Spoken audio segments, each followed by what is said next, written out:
Hello and welcome to the Zensei Podcast, a podcast where I connect the dots between well being, leadership, and intuitive wisdom. Today I have with me Asgeir Persson, an educator and facilitator based in Sweden, whose work is focused on gender equality and masculinity. He has been engaged with the NGO MAN, striving to create an equal world free from violence. He has worked with a wide range of methods and techniques on topics ranging from violence prevention to workplace harassment, using the art of hosting and art of harvesting conversations that matter.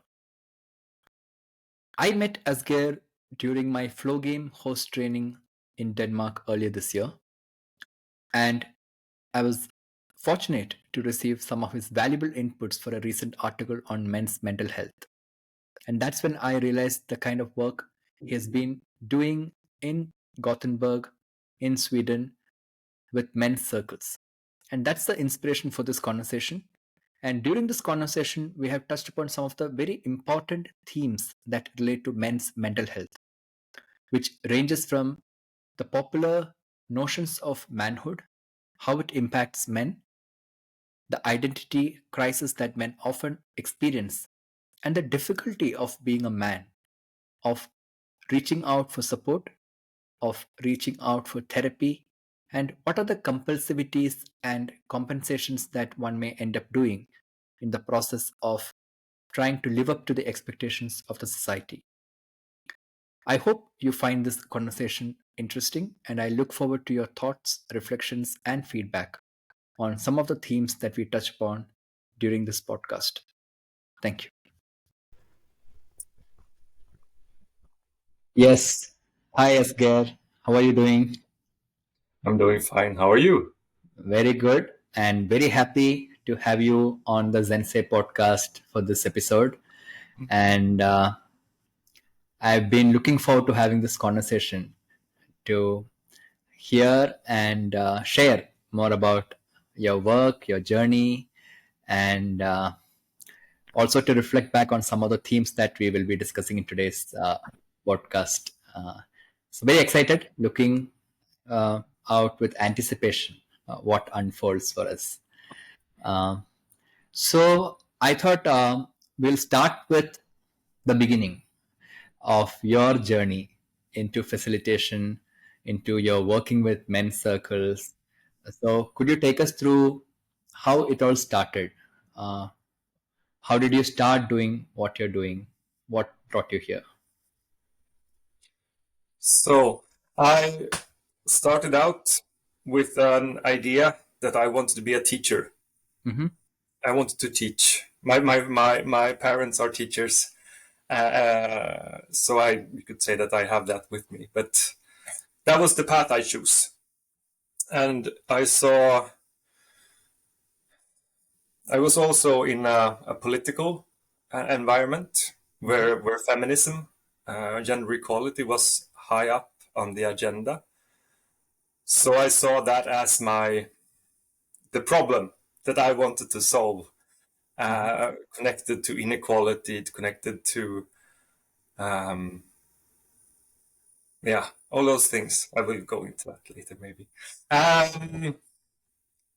So I went to university, studied to be a teacher, and then went out to meet young people and to tell them how to be good people.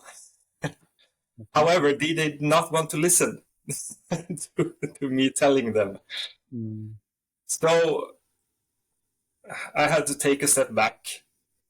And that is where I found my first path, my first steps towards facilitating. How to create spaces where people can change, people want to change, or want to look at the possibility of changing, instead of me entering a space and changing them, because that is problematic so in so many ways, and it will not build sustainable change as well. So the last few years I've been focusing a lot of how can we create these containers, these spaces. What is the craft behind. So I've been working with a bit with art of hosting, how to host these spaces, Mm-hmm. and I'm using also a lot of other methods in trying to create spaces where we can look at things that are really quite challenging to look at. To be honest, because the challenge with these things, working with our expectations, our ideas, our narratives, our stories we have about ourselves and the world, is that they are invisible to most of us. Mm. And even when we make them visible, they're still very important to a lot of us, which makes changing them hard because it means changing ourselves Mm. in a way. So that is the challenges that I enjoy tackling. Okay. Hmm. So, you started off with wanting to be a teacher, and you ended up being a facilitator. Uh, do you see a difference in the container that you create when you're a teacher as compared to being a facilitator? Because you said you tried to tell people what to do, but nobody listened. So, how do you hold that difference in your mind? So it's some of the things I do still is connected to the transfer of knowledge. Mm-hmm. That is easier from the teacher position. Okay. This is I know the world looks like this because I have studies, I have facts, I have, and I want to share that knowledge with you. That role I could work as a teacher, but if I want to work with you about your thoughts, your beliefs, your how you perceive the world, then I cannot enter as a teacher Mm. because then I don't know. I have no idea how you perceive the world. Mm. There, my path is the facilitator. That how do you? That is more listening and trying to make visible the story or the parts that they are telling. Mm. So I would there I would lay the difference. So teaching is still good. We need teachers, Yeah. but we need to know when to be a teacher and what things that should be taught. If I am a good at the craft, if I'm a good smith, Mm. then I can teach smithing,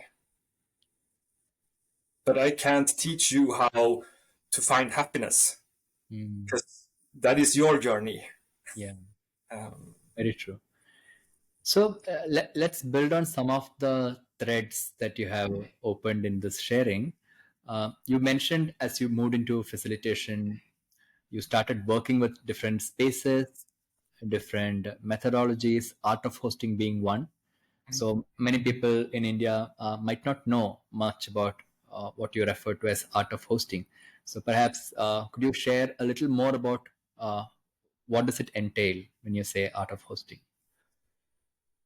so the simplest form, or the essence for me. Other people will tell it differently, but Okay. it's just in the word art of hosting. How to host an event in a way that it works for everyone, that it brings forth the best in everyone, that it makes everyone feel engaged, makes everyone feel safe, uh, make everyone feel free. So what do we need to do? And there's a lot of techniques under that umbrella, like the World Cafe, the flow game is one of the techniques of the art of hosting. Open space is another. So it's all of these tools, um, but the aim is to create spaces where we can share with each other, where we can build things together in a co-creative way, not in a I point the way, I am the great leader, Mm. but to Right. build on the collective. Mm. that I always said that is the essence of the art of hosting for me. Yeah. No, thanks for sharing that. And as you were sharing about the art of hosting, you also mentioned about these methodologies and technologies became very useful for you to also look at things which were challenging otherwise to look at, right? And you did refer to how some of the narratives that we hold for ourselves and the world, sometimes they can be invisible and hence even more challenging to Mm. work with. So I know some of your work has been a lot with men's circle and those spaces. So can you share more about what was your pull towards that kind of work, and how did these methodologies perhaps became useful in engaging with tackling these challenges? Yeah, so the men's circle, as the name implies, use circling as a tool, or the circle. Mm-hmm. And that is also a part of the art of hosting methodology. Yeah. But I didn't know that. So that was my first practice Mm-hmm. that I gained connected to the facilitating. But it's a very it's a very easy, it's a very simple form, but also very effectful or very strong, Mm-hmm. because we are used to share things in a circle. Mm-hmm. To sit in a circle at the end of the day at the fireplace, listening and sharing is something that we have done for countless of generations. Right. It's strong and easy, but we need to find a form for it, because it will not happen by itself. So the basic of it is like one person talks, the other listens, Mm-hmm. and then you move around the circle. It might feel like, but that's not even a technique. That's just taking turns. But it's it is surprising how much it unlocks in places that are not used to these kind of tools. Do people feel comfortable when they sit in a circle when you speak about it? Yeah. So creating the safe space, when we're working with men's circles, we have additional layers Mm. of you might call them rules, but it's techniques to make the space safe.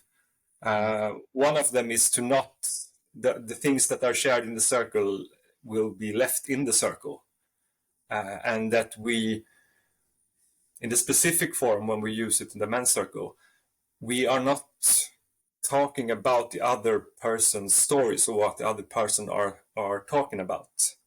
Mm. And this is unusual for a lot of us. A lot of us want to comment, want to say, "Oh, I felt just like that," or "Oh, that sounds hard."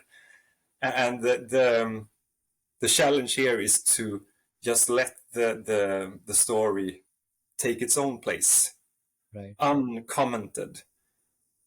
Because even if there's only positive comments in the circle, Mm-hmm. and everyone gets a positive comment, but not you, then Mm-hmm. also again it will create an unsafe space. Yes. Yeah. So a lot of these fine tuning Yeah. things. Very Uh, beautiful. Surprisingly short time can get you very deep into conversations. We can go with people we met like 1 or 2 hours, and we can go into sharing things about violence that we've been witness to, or being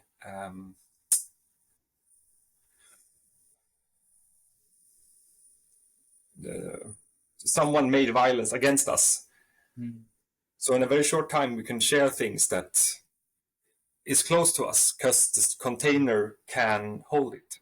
Yeah. Hmm.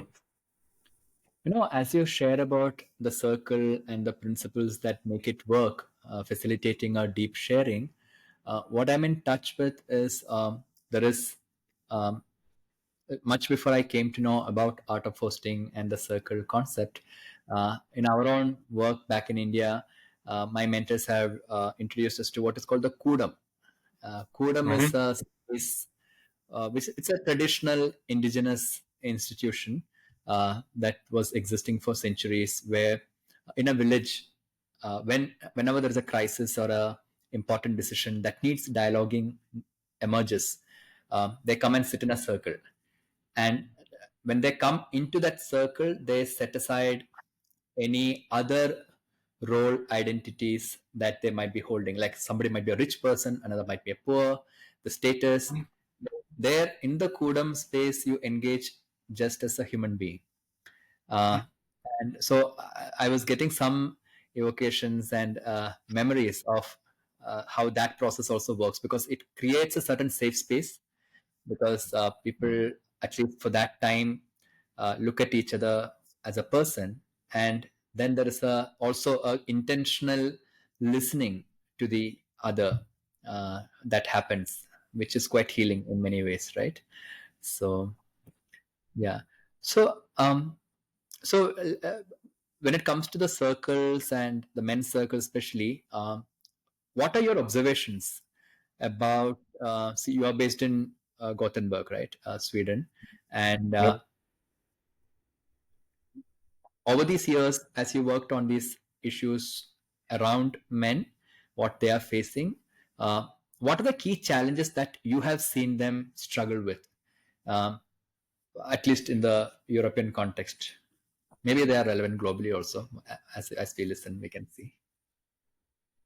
So I would say the main challenge is that the ways of being as a man are quite controlled. There are it's a short, narrow path you need to walk.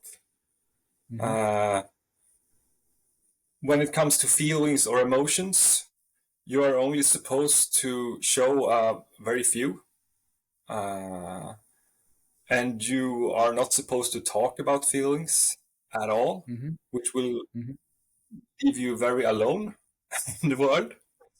If you talk about feelings, you will do it with your partner in a heterosexual context. That would be your wife. That would be your only person that you could talk to.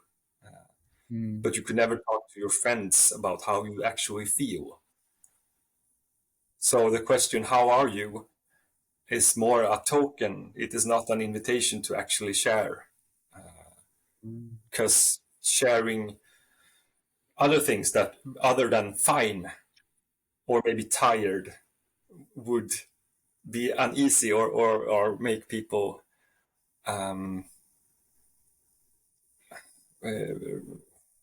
not feel good. They wouldn't know how to react to it. So that's one part, the expectations on masculinity.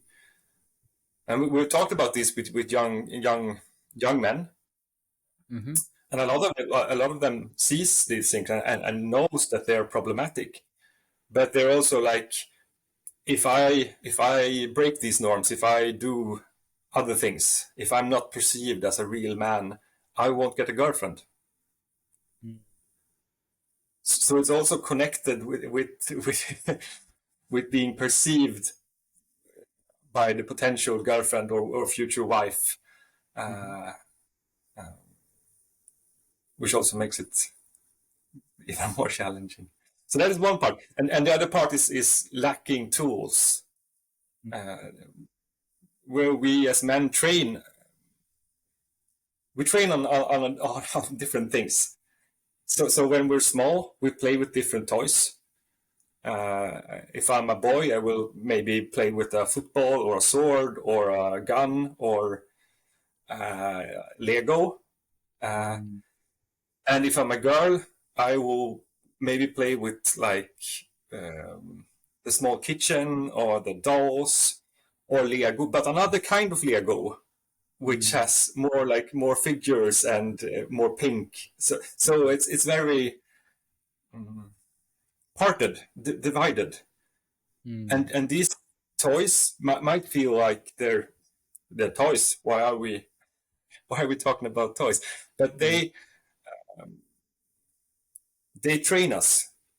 So playing games as a child is training. We see all the mammals play games as young because it's a way to train.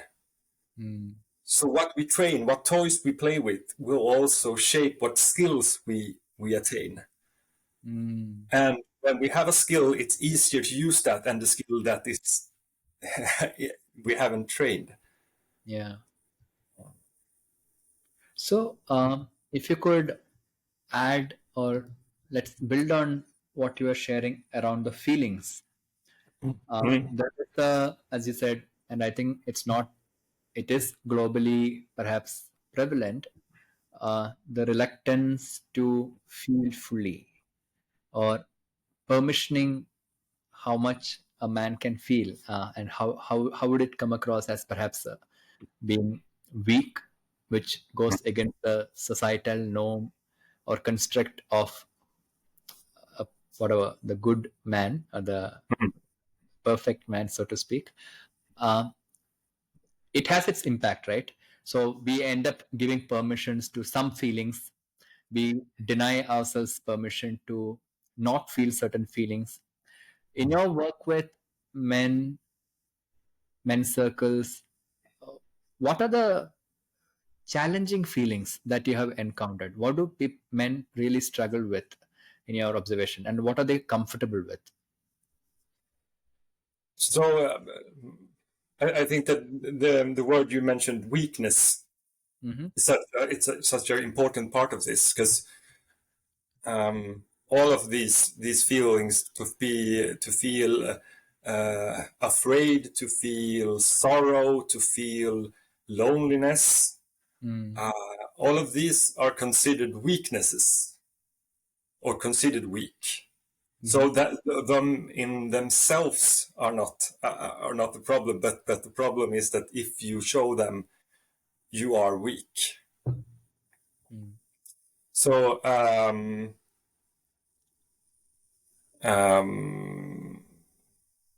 taking sorrow, for example, to be sad, to grief, are things that is very hard for men to talk about or to show. We have had when we have had seminars, we have had questions from young men, university students, asking how do you do, how do you cry? I'm unable to cry. I have not cried since I was 5. Wow. Because every time I have cried, I have been exposed to violence in some way, ridicule, or actually being hidden. So that will create a trauma block, which will make it really hard for you to access or to show that. Yeah. So that. So if each of this has a price to pay, not just by men, but also by the society and others, right? How do you see the impact of men not being able to feel sad, or not being able to cry or grieve? What what ends up happening as a result of this? So we look this. One of the students described this as a pressure cooker. So you turn up the heat, and you never let anything out, it will explode some way. Maybe we have a strong pressure cooker. Maybe it will take 20 years before it explodes. So either way, it explodes. And then you will do something drastically. We see that the suicide rates for men are twice as high as women. Right. So we think that is connected to the feelings, to not be able to letting out the steam. And then we have some ways to letting out steam. Alcohol, drugs, football is also a way, because and I think both playing, but mainly looking at football, because then you can be in a crowd, and then you can express anger. Then you can express sadness because you didn't win, your team didn't win, And in that environment, you could actually cry a bit, not like all out crying, but a bit. So, and I think that is one of the parts why football is such a strong community, because that is about one of the few places where you can access some more feelings. But the other pressure outlets are quite bad. Yeah. Yeah. So, no, it's interesting. So, in a way, what you're sharing is the social spaces where it is okay to express the more heavier, yeah, or difficult emotions uh, are often confined to places like a sports arena, um, and spaces like perhaps family, friend circle, workspaces, and I don't know, maybe even how about spirituality, religious spaces? Do they offer that kind of a possibility there?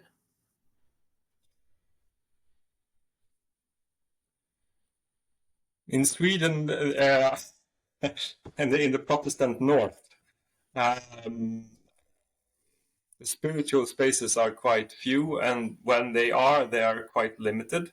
Mm-hmm. But at a funeral, Mm.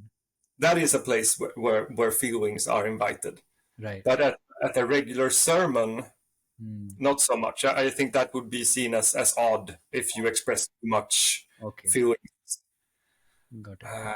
Um, mhm. So, so I'm just also recollecting that recently you also shared some points when I was researching for an article on the men's mental health. And what stood out was it's a silent crisis, Mm. though it's almost half the global population.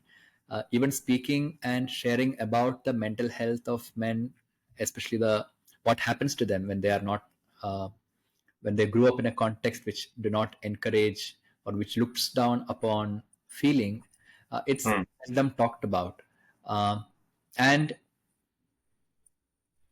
one of the things I have learned during writing that was also that many studies seem to indicate uh, women perhaps have a better coping strategy when it comes to more stressful events. Like one interesting anecdote which I came across was right now we are in a very uncertain economic environment, right? A lot of layoffs are happening and everything. And when the 2008-9 economic crisis happened, apparently there were observations that men who got laid off, even during the COVID time for that matter, when they got impacted on the work front from so-called respectable in quotes jobs, uh, they found it more difficult to take up any other job because certain jobs would make them look at it as a menial job, for example, and not good enough for a man. Well, apparently, at least in the study that I read, women were more open to pick up more diverse opportunities and things without that kind of a pressure. Uh, Mm. um, so I just wanted your thoughts about when you look at the coping strategies that men and women get into. Do you feel perhaps women are at a more advantage position in allowing themselves to feel, put less pressure on things compared to men? Yeah, I think that women have a better coping strategies and more strategies at their disposal. We also see that men or women build more social relations than men, Mm-hmm. which also give them someone to talk to and someone to fall back to, or a network, Mm. where we see that men do that, but not in the same extent. But talking about stress and men and women is also a bit challenging, because we see that because women tend to have um, ansvar, taking charge of the home. doing the things at home, laundry, making foods, making house clean, uh, uh, while they're also in the in our country and in other countries over the world, they're also expected to work, which means they have a double workload. While men living together with a woman will not spend as much time each week doing the laundry, cleaning the floors, taking care of the children. Mm.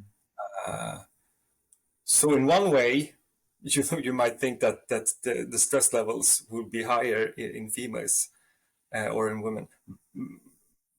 But as you say, I also think that men has fewer ways of coping when the stress hits. Yeah. Um, and with this not a job not fit for a woman or a man, because we divide all the jobs into normal jobs and jobs for women, because like football and women's football. Mm. Yeah. So for a woman to work as a cleaner, probably no one will bully her or ridicule her because it's a job that it's within our expectations. But a man working as a cleaner might be ridiculed. Yeah. And So so one part is there are apparently fewer coping strategies, and those few also majority seems to be unhealthy, like alcohol and drugs and uh, all these things. Um, so in your experience of working with men, hosting these circles, what have you seen as perhaps helping men develop more healthier ways of acknowledging, working with their feelings, or developing better ways of responding to these kind of situations? yes, so I think that one part is creating the safe space Mm-hmm. where we could actually talk about these things with other men. Uh, and another is training. If we have skills, we don't know how to talk about feelings. We don't know how to communicate. Then we can train it. Mm-hmm. And it's not we do this with small children. Mm-hmm. We're working with like smiley faces Mm-hmm. and listen, what's this feeling? And it's a very basic and somewhat childish exercise, but it trains you in what emotions there is, and then when you have the emotion, you could talk about it. What does it feel? In which circumstances would you feel ashamed? Mm-hmm. Or and that is basic literacy when it comes to emotions that a lot of us as men haven't had the training in. Yeah. So, No. so we. No. It's very important, but I also feel it's perhaps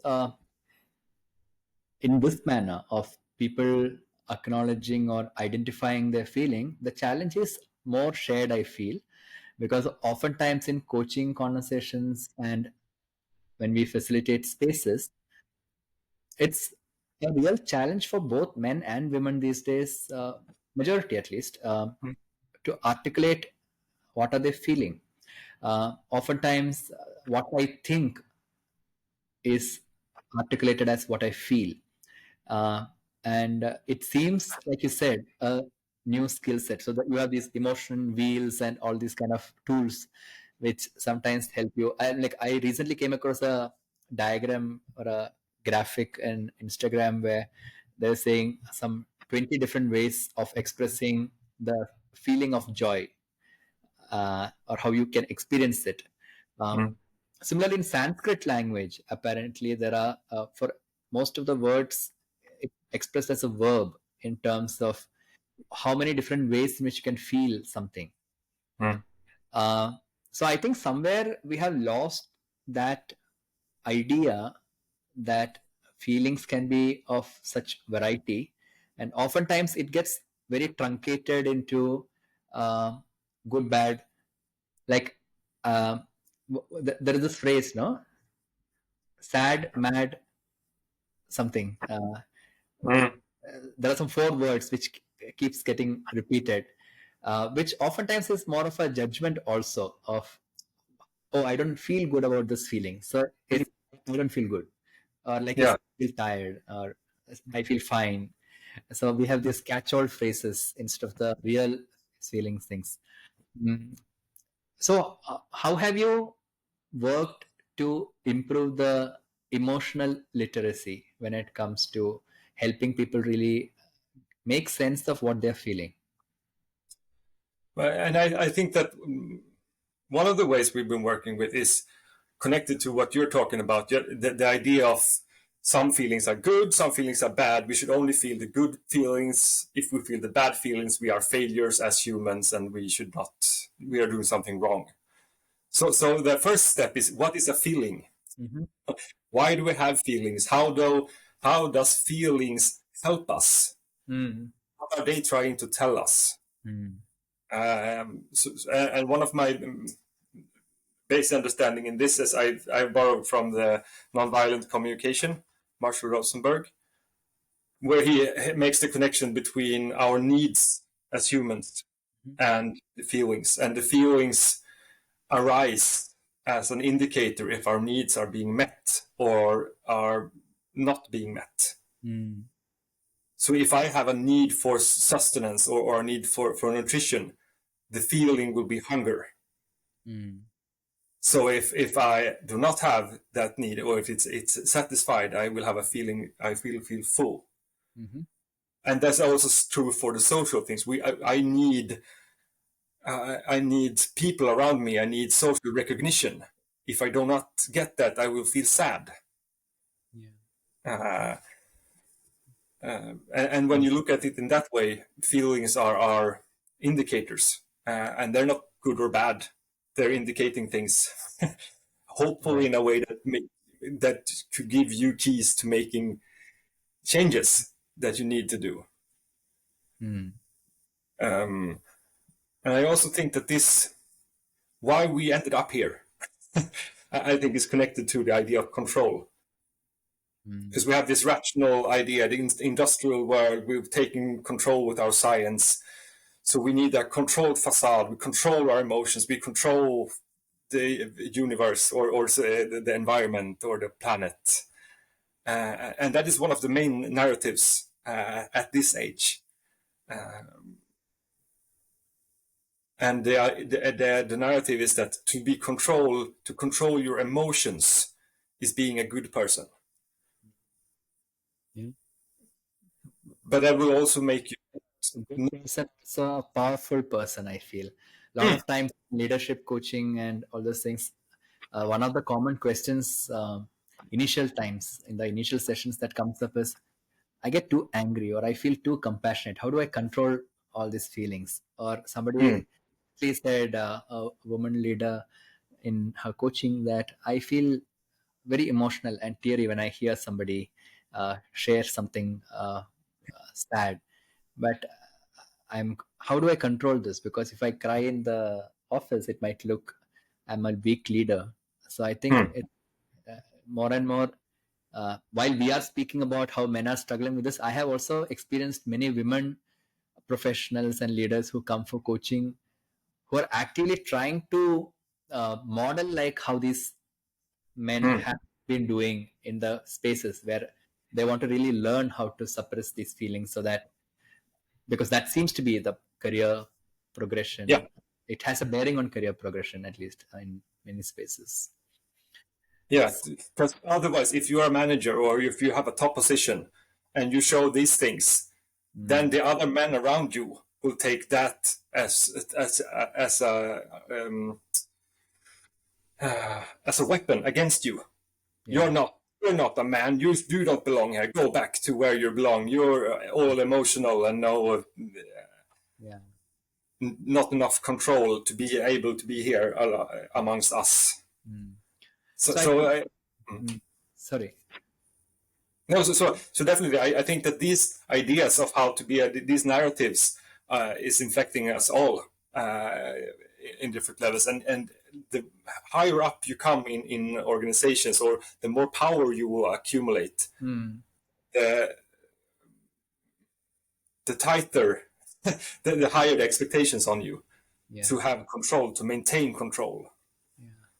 So I think what you shared about the control facade, whether it be at a global level, over the planet, the universe, we are spending millions and billions on space trips and to even get now resources from other planets. There seems to be this immense need to control everything that is unfolding. And for me, it also speaks to an immense fear of not knowing what could happen if not. So while we are outwardly seeing a lot of control mechanisms at play, I'm also feeling perhaps the predominant feeling of everyone who tries to control or overly control is also fear deep within. And have you seen in your work people touching fear?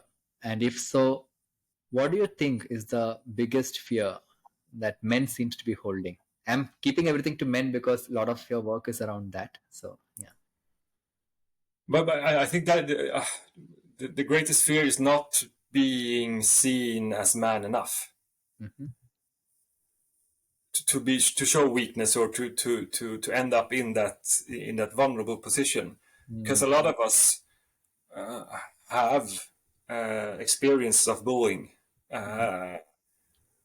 connected to that. Almost all men I talk to can remember sometime in their youth when they cried or showed emotion, and then they were punished by their peers or by older people. Like, so that's the thing. And what is being man enough in the context that you have seen? Is it just suppression of emotions, feeling in charge, in control? Is that it? And in this position, I would say it's anything you need to do to not end up at being ridiculed or not end up as at the target. So this social context, we are trained to find the weakest member and then or find the failing link, and then focus ire or aggressivity on that. So not being in that position or being in that position is something that a lot of men fear because they've been there, and that's a bad position because it will make you a target. Right. And I think some of these narratives which play out in families or schools and workplaces are quite reflected in the way even the advertising world and marketing world looks at these things, right? Though there are good exceptions that are emerging recently, I did come across one study while writing that article on how a lot of cognitive supplements have a gendered view of how they market, in the sense that when they target a female audience, the namings will have words like tranquility and things like that, which actually also becomes a deterrent for men to opt for it.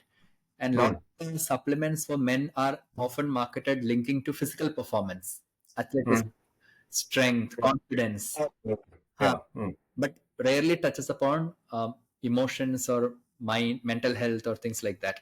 So even something which is as critical as the well-being and the wellness medical space, there seems to be this kind of a splitting of men means strong, confidence, performance, and women means emotion and feelings and things like that. So it's challenging thing.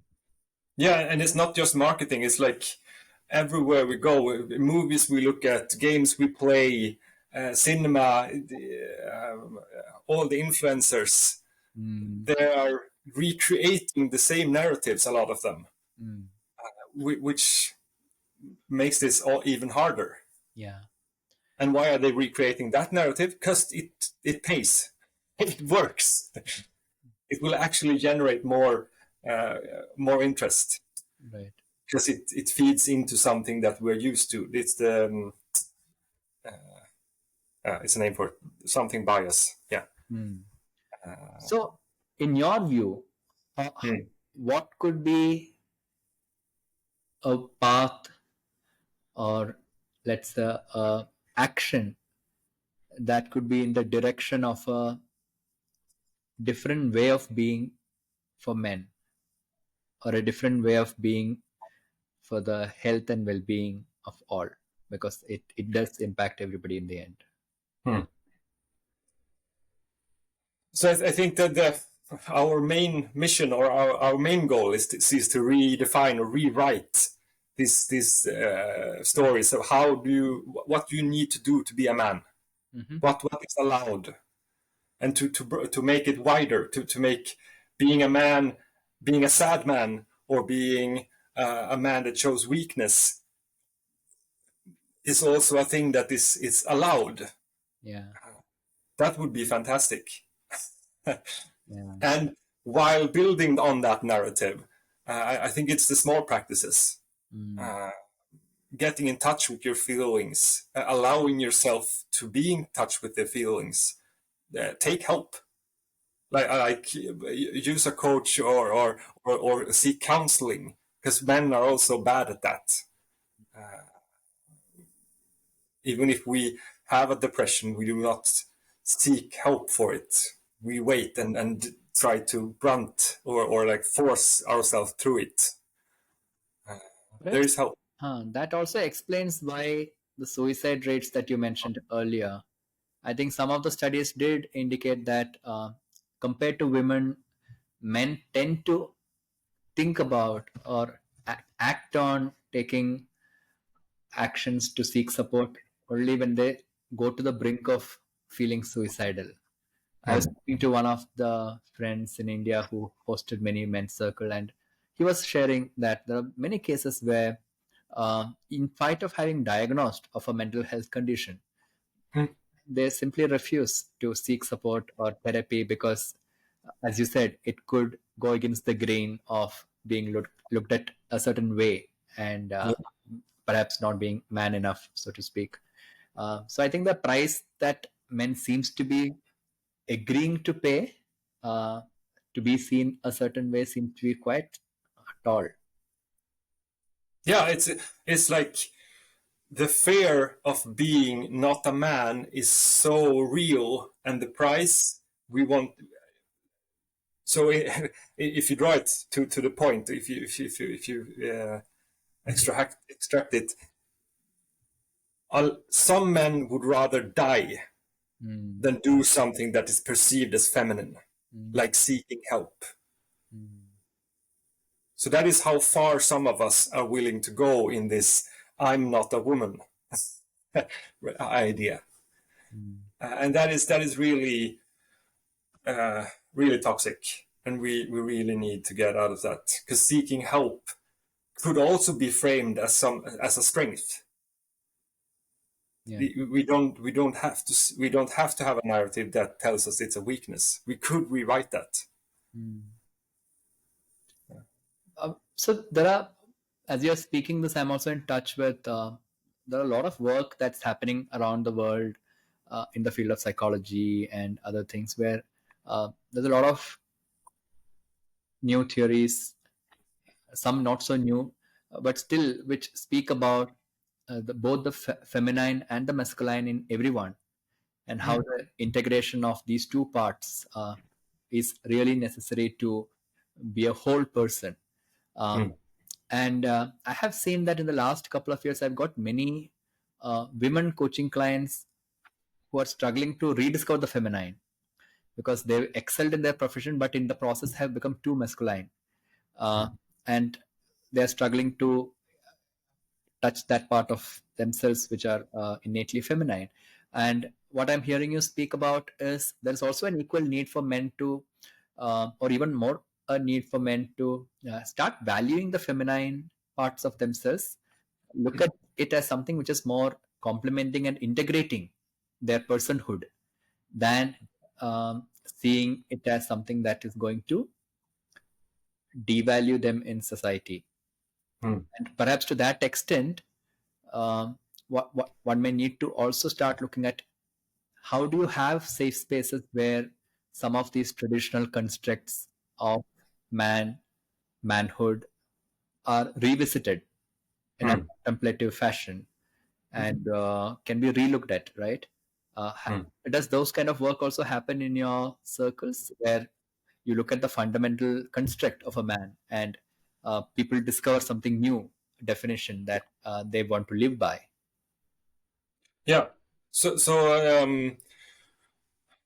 we try to everything we do in three parts. Mm-hmm. Where the first part is making visible the invisible. How does the narrative go? What am I allowed to? What am I not allowed to? And the next part is problematize it. How does it affect me? Is this a bad thing or is it a good thing? Mm-hmm. And the third part is change. If it's a bad thing, what could I do to change? How can I find other ways to do this? Which tools would I need to take step in that direction? Mm. And these steps can be done with a variety of methods or techniques, but the steps we have found are very helpful. Mm. So I think we are also closing in on our time for this podcast. So to both men and women who might be listening to this podcast from wherever, uh, what would you share as something that you have learned along the way through all this work, which you really feel more people should know and should start integrating, adopting into their own life? Is there something that pops up on top of your mind? Some key insight that you really think the world should know and try experimenting? Then I think it would be the link between the idea that our feelings are helping us. They are not harming us. They are not a problem. They are trying to help us build a life that works for us. Mm. We only need to understand them, and that is hard because Mm. feelings are hard to interpret sometimes.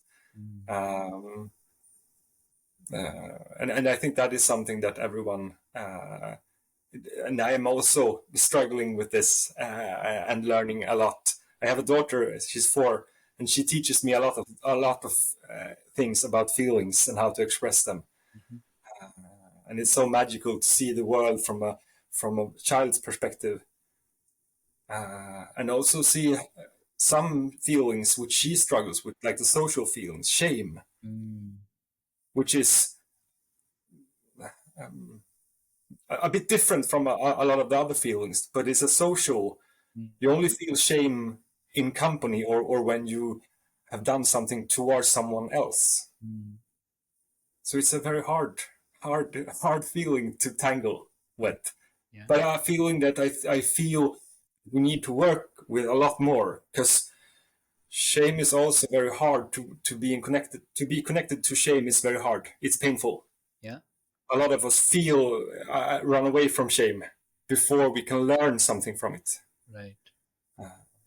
I think So whatever you were describing earlier about some men would rather die than do hmm, something which might make them look unmanly or feminine. It's effectively a shame, right? The fear of having to feel the shame, and so much of rage also comes with it sometimes, yeah, masquerading that particular feeling. And I think it's a good point for us also to plug in that we will be offering an opportunity together uh, for men, especially the members of the men's circle in Gothenburg, uh, to explore these two very strong but difficult and important emotions of the shame and rage of being a man. That's what we are calling it in October. And I really look forward to working with you on that, especially because, as you know, a lot of my work is with the 9 primary emotions in the Indian classical dance tradition, Navarasas. And it's a beautiful text, and there's a lot of work and self-discovery one can gain by working with it through theater, through uh, embodied practices, and also learning to look at it from a self-reflective context. So some of the frameworks from yoga and all this helps with that. So I am very excited to work with you and see how that pans out in October. And also building on your sharing of the invitation to feel to all those who might be listening to this podcast so far. This is also a good time for you to express your feeling.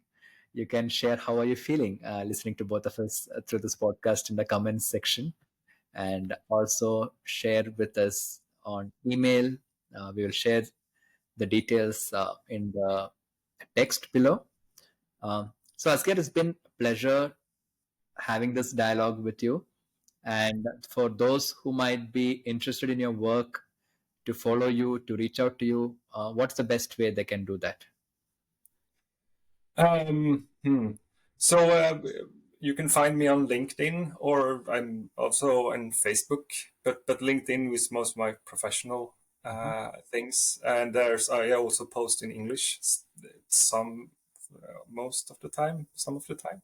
So LinkedIn, I would say, is the easiest way to find me. I'm you'll find me. My name is. I'll drop a link to your LinkedIn profile in the description box below. Yeah. Okay. And thank you, Harry, for reaching out and taking this initiative. I really look forward to exploring shame and rage with you in October. It's going to be fascinating. Yes. Thank you so much. Thank you for coming to this podcast. And we'll speak more. I'm sure there are more things to talk and share. But for now, let's pause it here. And thank you. Thank you.